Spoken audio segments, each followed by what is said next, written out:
Welcome to the Advaita Ventures Leadership course. Today we're going to talk about brand and marketing, and specifically why your culture and your brand need to be in alignment.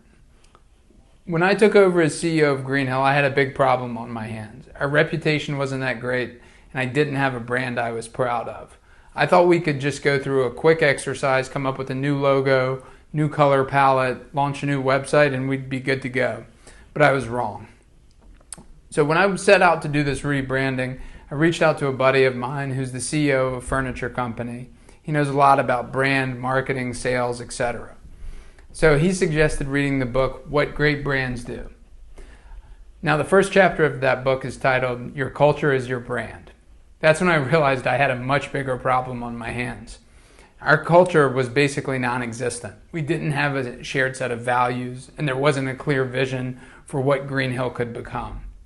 So I spent the next year really focusing on how we could build that internal culture, because if what great brands do was correct, it wasn't going to matter what type of branding we did if we didn't have a culture to back it up. So this kicked off about a 1.5 year initiative where we really articulated our core values. We spent a lot of time not just wordsmithing them, but thinking about how they would translate for us as members of a team and then for our clients that we provide a service to. So after coming up with our values, we also looked into what our vision is. How are we going to change the world? And it wasn't until we did all of that that we began the actual rebranding exercise.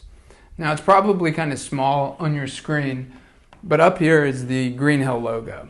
And it's comprised of 3 main elements, and these are kind of phases of our program. And this is really important to us because our logo actually represents the work that we're doing. It's not just something slick to put on a website or a brochure. Now, our team feels a lot of pride with what they do, and so as the leader, I need to make sure that anything that's external facing represents the same type of quality that we have internally. So before you go about a rebranding initiative, make sure you understand what your organization's core values are. Make sure you know what the vision is, and then you can build a brand around it. It will feel much more authentic, and people on your team will be much more engaged in the process. If I had tried to go straight into a rebranding when we weren't on the same page, people would not have thought it was very authentic. It would have come across as a quick marketing ploy, an attempt to, change our revenue quickly without focusing on the underlying problems. As a leader, you are responsible for how your organization shows up in the world.